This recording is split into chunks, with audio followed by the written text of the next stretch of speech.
Ahí estamos. Bueno, un día como hoy, un 8 de julio, pero de 1914, se firmó el Pacto de Torreón. En junio de 1914, vamos ubicándonos, acaba de arrancar la independencia.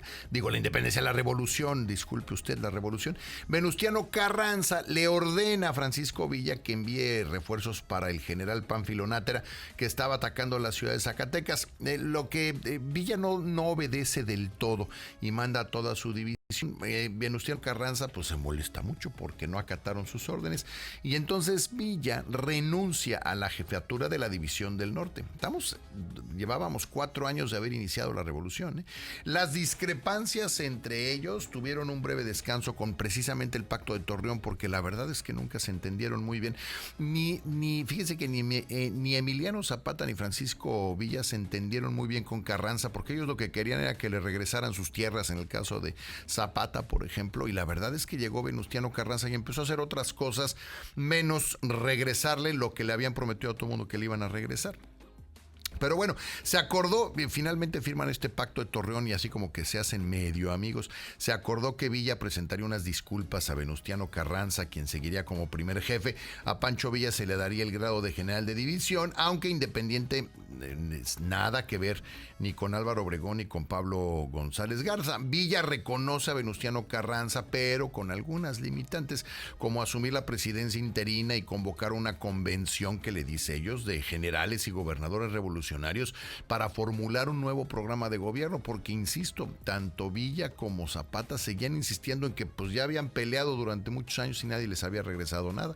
Ya no estaba Porfirio Díaz y no les habían regresado nada.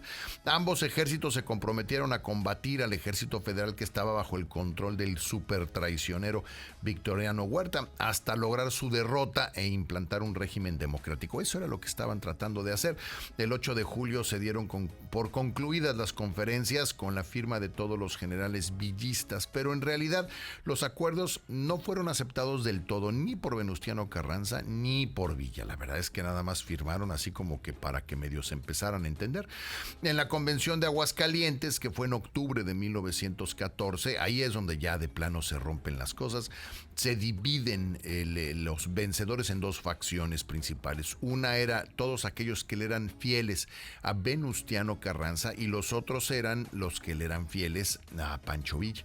Por su parte, Emiliano Zapata pues seguía peleándose allá en el estado de Morelos. No participó oficialmente en la convención, pero bueno, sus delegados lograron que se aceptara el plan de Ayala relacionado con todo lo que pasaba allá en Morelos. Villa y Zapata pugnaban por una reforma agraria inmediata, que era lo único que pedían.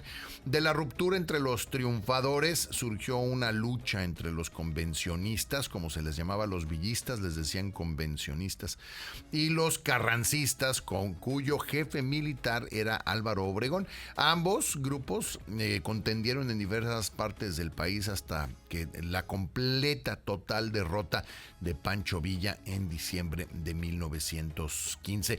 El enfrentamiento más importante entre villistas y carrancistas se dio en el Bajío, en el centro del país, entre abril y junio de 1915, que es cuando precisamente Álvaro Obregón derrota a Pancho Villa. Y mire que peleaban todos al principio del mismo lado, pero bueno, las posteriores acciones militares en el norte de la República fueron los últimos intentos de Pancho Villa por recuperar una fuerza que había perdido de manera definitiva. Una vez más, los que primero peleaban lado a lado se terminaban convirtiendo en enemigos a muerte, como parte esencial de la historia mexicana. Se lo he dicho antes y se lo diré porque de verdad a mí me parece un resumen muy interesante de la actitud de nuestros héroes, porque de los héroes mexicanos que pasaron a la historia, todos pasaron como buenos y casi todos ellos tienen su nombre en letras de oro en el Congreso de la Unión. Pero, y se lo hemos contado antes, el héroe Carranza mató al héroe Zapata, el héroe Obregón mató a los héroes Villa y Carranza,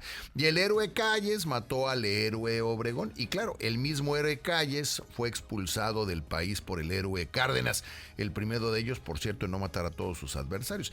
El proyecto, y así empezó la historia de México. El proyecto de Guerrero era quitar a Victoria, el proyecto de Bustamante era quitar a Guerrero, el proyecto de Santana era quitar a quien estuviera, el de Juárez fue quitar a Santana y el de Díaz quitar a Juárez. Al héroe Juárez, solo la naturaleza evitó que se siguiera reeligiendo, matándolo en 1872 de un corazón y evitando así que mandara a matar a sus adversarios. El principal de ellos era precisamente Porfirio Díaz. Madero tuvo como proyecto de vida quitar a Díaz, que prefirió poner tierra de por medio y se fue en el Ipiranga. Obregón soñaba con quitar a Carranza hasta que lo mandó matar, y Calles tenía como objetivo, que por cierto logró, el quitar a Obregón. Y esa es parte de la historia de México. Así que hoy recordamos cómo, en un día como hoy, un 8 de julio de 1914, se firmaba el Pacto de Torreón y por un momento Francisco Villa y Venustiano Carranza eran amigos.